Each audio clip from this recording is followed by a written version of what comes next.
lattes in that job. All right, guys. The next installment, the next day, the next segment, however you want to phrase it, we've gotten started. This block has been thoroughly cleaned. It's had a brush run through it. It's as clean as I can possibly ever make a block. Um, the next step, I've already went through and put cam bearings in. You've seen me do cam bearings a bunch. I probably would have still showed it, but the video before that was me installing cam bearings. So you've seen cam bearings a lot on here. So there's no reason for me to bore you to death with installing cam bearings. So cam bearings are in. The next thing that I'll do is put in my main bearings, my rear seal, and then we'll get ready to set the fresh crank in here and just start building from there. I'm going to go ahead and put the mains in, put the crank in, and then roll it over and get it ready for the rods and pistons. After I put rods and pistons in, then we'll put the cam in and kind of build upwards. So let's get rocking on that. All right, so I've got the main bearings in. I guess you can't quite see them in the video. I try to turn it down. I've already tore this pack off them, but this is a rear seal, and they come with this little piece of paper. A lot of people toss this away, but this is actually a useful little tool, and I'll show you why. This is a rear seal. It's a two-piece seal. One side goes in the bottom, one side goes in the top. Very simple. They are directional. Look on them right here. See if we can get it to focus in here. You will see that it has like a bevel or a lip on one side. See if we can see it better this way. It has a bevel or a lip on one side. Now, if you look right back here, I know a lot of people don't like to do this, but if you read right here, it will tell you exactly how to fit this seal in here. It says right here on it, follow these procedures, and they must be followed to avoid leakage. Have you ever wondered why FEs get a bad reputation for the rear seal leaking? Probably because nobody's ever actually looked at the back of the package of one of these before. Remove burrs, of course you know that. Just remove the burrs. Do not put a chamfer on the edge. Install the seal halves. The large sealing lip must be positioned towards the front of the engine. Make sure the parting edges of the seal are offset in the block to maintain a parting line of 3/8 of an inch. Now it goes on to say some other things. That's where this comes from. There's you a pre-measured piece that has a little cutout on it, so you can just stick it right down there. When that little lip right here touches the top of the block, oh, I'm out of the camera range. When that little lip right here touches the top of the block, you know it's down where it needs to be. Make it dummy proof. Remember right here where it said the large sealing lip must be positioned towards the front of the engine. Let's go back to what I was talking about. This thing has two. You see how it's beveled down? Here is the large lip that it is talking about. The large lip must be positioned towards the front of the engine. So when you put it in here, you drop it down in there, and you offset it by using this little gauge right here, which goes down in there, and you offset it so that just touches that little gauge right there. And then you just throw the paper in the floor and you're done. Very simple. Now I like to put just a touch of RTV on this. I'm going to bring you in here to see what I'm doing. Now, all reality, it doesn't matter if you use this little piece of paper or not, as long as you offset it down in there. I like to take just a little touch of RTV, just a little dab, of W, and rub it on the back of this, so that when I set it down in there, I know she's sealed up around it. I just a little dab right on the back edge of this thing. You're not smearing it all around it, just a little dab on the back edge. I clean off the sides a little bit and just a little dab on the back edge. Now remember, you're offsetting it, so you don't have to coat the entire rear seal. All right. So we're going to offset it, and it doesn't matter which side you offset it to. Just remember to put your large lip towards the front. Offset it down in there. Push it in. We can use our little gauge and stick right here.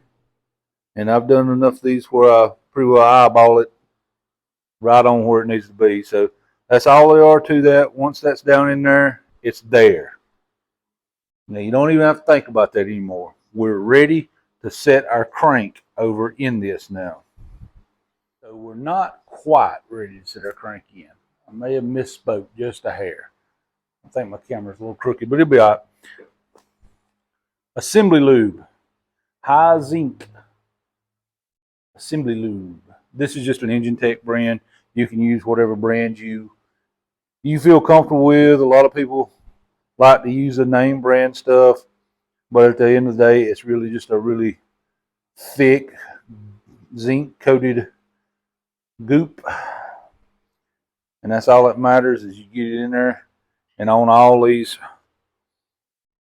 bearings so that they don't go in dry.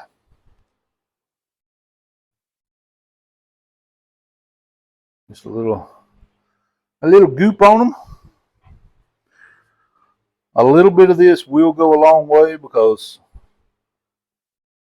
it's like a liquid silly string anyway.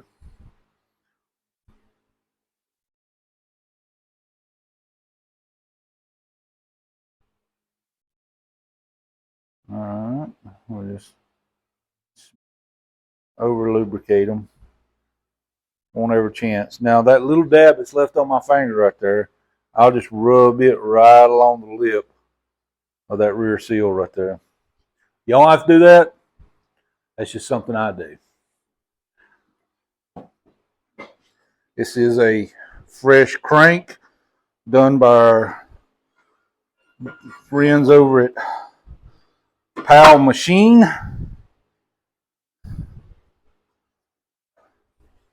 In there, little pinky prints on it. All right. So now that we got our fresh crank in there, we repeat the same process we did on the bottom. We do on the top. We take our main caps, put our bearings in, assembly lube, main caps go in order in the direction that they came out of. That is very important.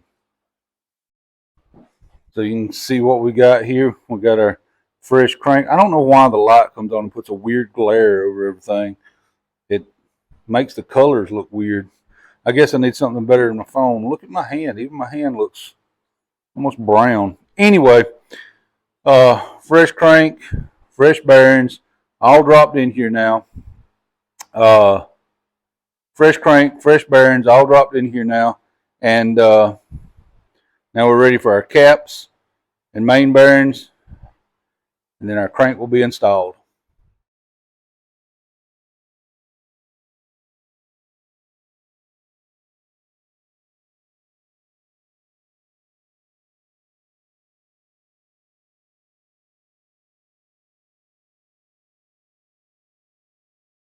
So let's talk a little bit about what you're watching me do right here.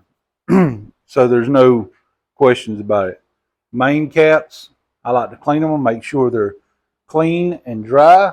I use a little brake clean and just spray it right in there. Wipe everything down. Try to make sure they're clean and dry right through there. I don't want anything under my bearing. So then I take my king bearing. You can see there, maybe you can. There's a little stamp on it right there. Take my king bearing. Bearings have a little tab on them. It's a lock. Corresponds. One on the cap.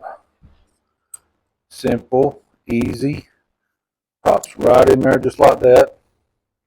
Make sure your lock is where it needs to be. Pretty simple, right?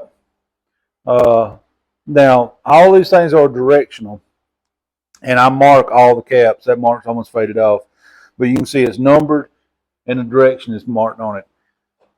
The numbering you have to do. There's nothing you can do without that. If you forget to mark the direction, this lock always goes to lock.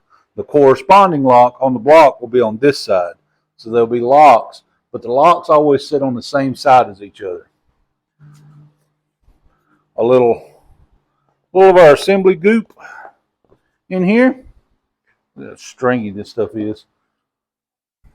Some of that fake spider web stuff. Probably made out of assembly lube. A little assembly lube just down in there. Again, I look at my lock. And my lock's right here. I turn it over. My mark's over there. Now, what you will see me do, I'll take and get right there where in line where it needs to go, and I finger start my bolts. Now, after they're finger started, so I know everything's in line, I take the handle of my rubber mallet and just give it a couple of gentle taps to seat that thing down where it needs to go. That helps with the torque reading, so it's not pulling down on that cap. The cap's already seated, so I can get an accurate torque spec. And then I run them down till my fingers is tight. Now, that's finger tight. That's all it is. Now, a lot of people are going to say that you should go in order. And if that's the way you feel like you should do it that way. And the proper order would be staggering them out. When I torque them, I do go in that proper order. But keep in mind, right now, there is zero pressure on anything. It's literally, I can still wiggle them. They're literally just on there. So now that I've got them on there, then I will come back and do my torque settings. Now it's time to put the last one in. Same as the bottom. The last main cap has a groove for the rear seal. I put the rear seal in, offset it to the opposite side of the rear seal in the bottom. Push it in there, same thing as these. Then we've got all our main caps on. Then we go back and we do our torque sequence. Middle, out, out, in, in. Follow me? All right. The main caps on these torque at 105.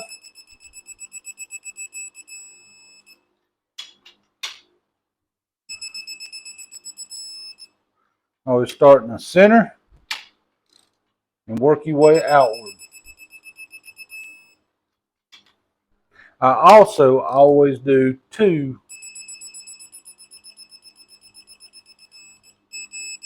instead of 1. Instead of just going straight to 105, I will do some random number first. I'd like to say I go halfway first, but it's never halfway. It'll usually be 75, 80, somewhere in there. And then I'll go to 105.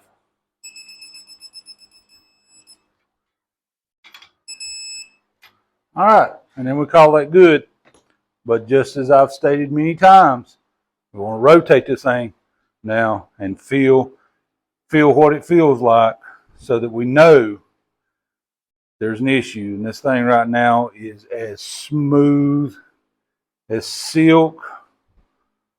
You can just take your thumb, put it anywhere on the crank there, and just spin and spin. So, just so you know, let me see if I can bring this camera in a little bit closer. Just so you know, I may have to do a little zooming. Look right here. You see the hole that's drilled right here. All right, oops, kick the camera. All right, so what these holes are for, that's how they balance your rotating assembly. You either have to drill the holes in the crank to get the balance right on the crank to match the rods, or in some cases, you have to add Mallory to these to add weight to the crank. But that's very rare that you have to add weight to the crank. Most of the time, it's you have to take weight away. On this back one back here, there's 2 holes drilled, and there's one up here on the front for the balance job.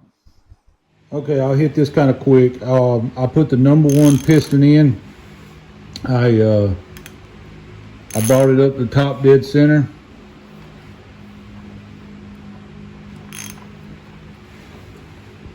You get the idea. I brought it up top dead center, put my gauge on it, measured how far in the hole the piston is.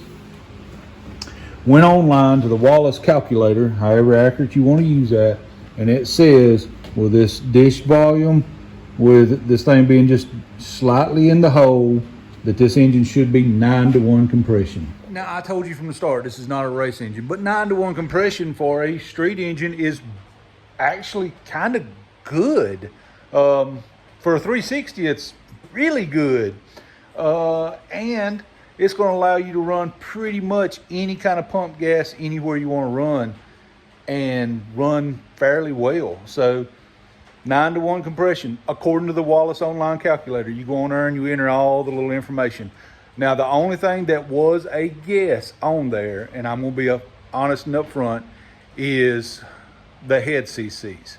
Now, if you look behind me right over here, that whole top rack is full of heads. And I have not picked out a head to put on this yet.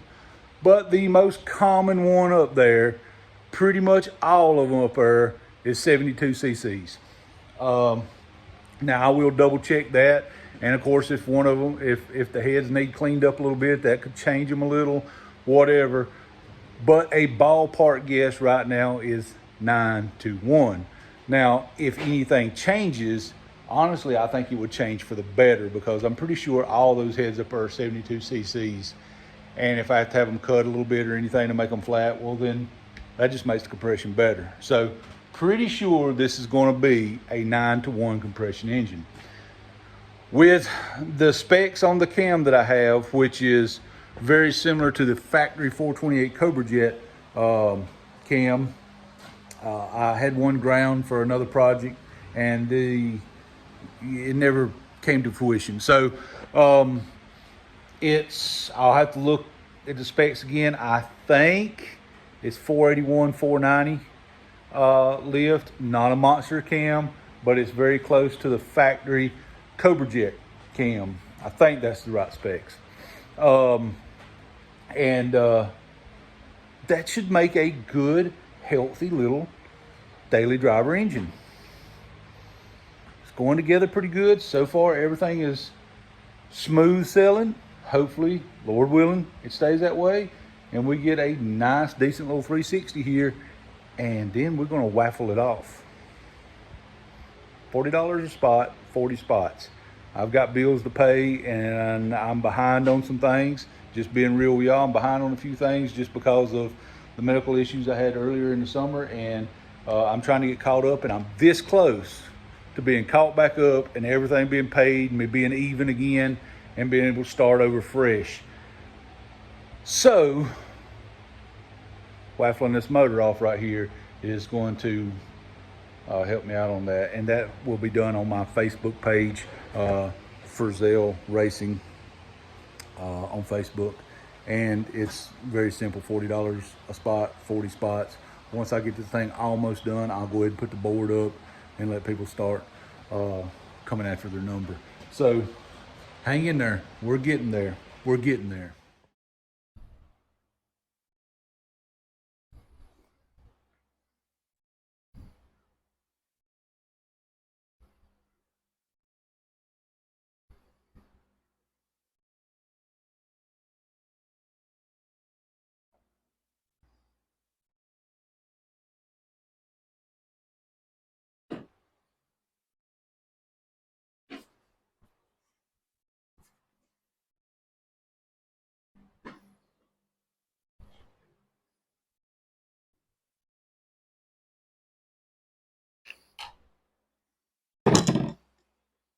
Oh, hey guys. While y'all were out enjoying Taco Tuesday a couple days early, I was here getting this short block slammed together. Got all the pistons in. You seen the crank was in there. The pistons are in. New Mylodon, not Mylodon, Mellings. I'm sorry. Oil pump. Uh, our Cobra Jet style grind, custom grind cam is in here. Our sealed power pistons are in here. I mean, she's coming right along. We're going to drop the lifters in now and do the timing chain setup, and she will be a short block.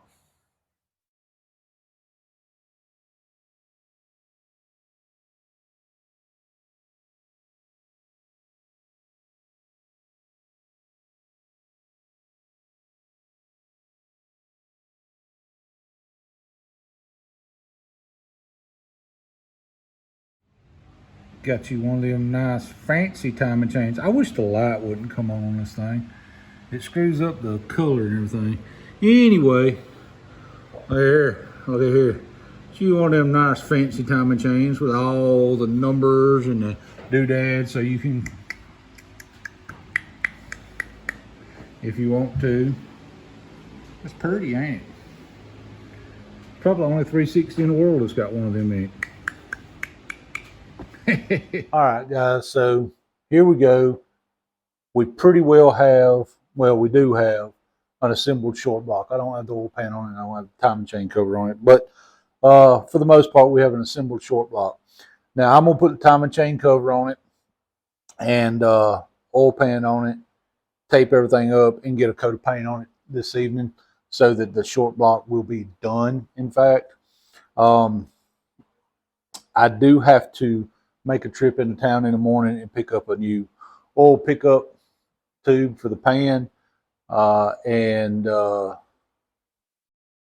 was something else I needed to pick up. I don't remember what it was, but there's a couple things I got to pick up. So probably what I'm going to go ahead and do is finish out the I'm going to finish out the short block with some paint this evening.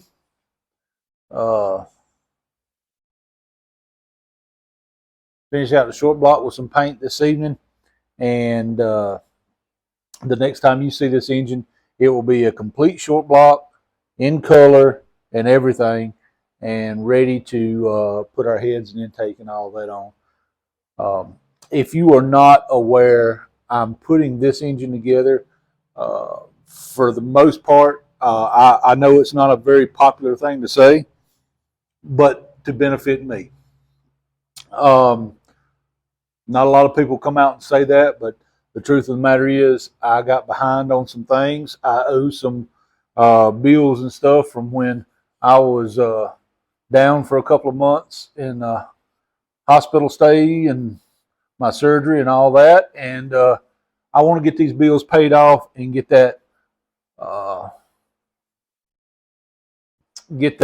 nagging debt out from over my head. And this is how I know to do it. So when this engine is done, this engine will go up for a raffle on my Facebook page. It is Frizzell Racing. Everything's Frizzell Racing. It will go up for a raffle on my Facebook page, Frizzell Racing. It is $40 a spot, and we are having 40 spots only. So someone will get a good basic engine. Yes, it is a 360, and it's not the most desirable FE. Technically, it's 368 cubic inches now, but you've seen it. There's some decent parts in it. There's a real good cam in it, real good quality lifters in it. A good quality timing chain set is on it. Good quality oil pump is on it. So it's got some really good parts for it. Honestly, it's got good enough parts for it that if whoever bought it wanted to just flip it upside down, knock the pistons out, drop the crank out, make it a 390, you already have a good cam timing chain, lifters, all these parts are already good quality parts, so you could do that. Me personally, this is the kind of engine that I would just stick in something I wanted to drive. If I had a classic truck that I just wanted to get out and cruise and enjoy, then this would be the perfect engine for it. Simply because it is kind of mild, it is kind of tame, but it does have it should have a little pep to it.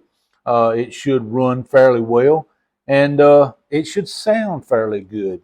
At the end of the day, this is not a race motor. It does have some good parts in it, and I will be completely honest about it. It is kind of an engine built with stuff that I had, so that it kind of dictated its own path, and that's why, before anybody asks, we have a bunch of good parts in a 360. Just because these are parts that I had. Now, these are all new parts. They're not like they're just beat to death used parts. They're not. They're all new parts. But if you ever see in the background over here, I've got racks full of new parts, and these are some of the parts that have been around here for a while, and I haven't used them on another project, or I had them earmarked for another project, and for whatever reason that project fell through. That's kind of where the block for this project came from, and some of you already know the story for that one. So anyway, stay tuned for the next part. The next part should be us. The next time you see this, it should be a complete short block, and I should be getting some heads ready to go on. And I've got stacks of heads up there, but I need any of them's going to be. I'm going to need to go through and put valve stem seals in. Maybe do a bench valve job on them. And just go through them, make sure they're good and serviceable heads. I want to get FE heads are terrible about people breaking the ears off or breaking bolts off in it. So I'll go through them and make sure I've got a pair up there that doesn't have any broken ears or broken studs in them or anything like that, and pick out two of the better ones I've got, whatever they may be. And that's what we'll put on this project. And so the next video will probably be just some tricks and tips and stuff on FE heads and what we do to them, going through them, cleaning them up, and so on. So hope that you are enjoying this little mini series.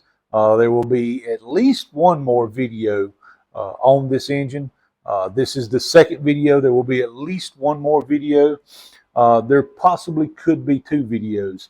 I plan on putting this engine together, but I don't plan on raffling it with a carburetor or anything like that. That's up to whoever ends up with the engine to come up with their own carburetor and stuff. But what I may do is dig around in my pile here somewhere and find a couple of little pieces and parts, put it on the run stand, fire it up, and let it run a little bit, and run through the break-in process and all with the engine, just make sure everything's healthy.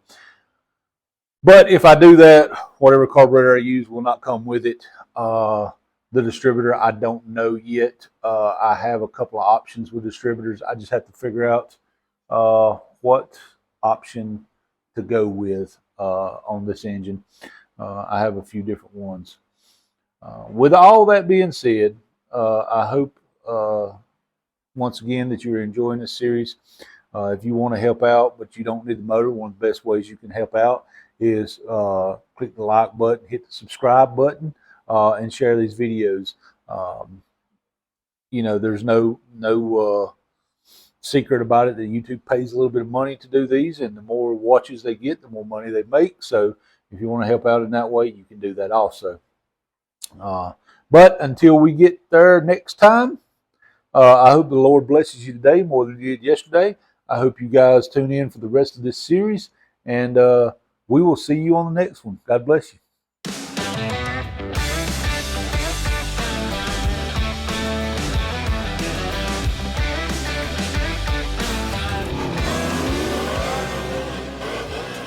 I'd say it's a nut job.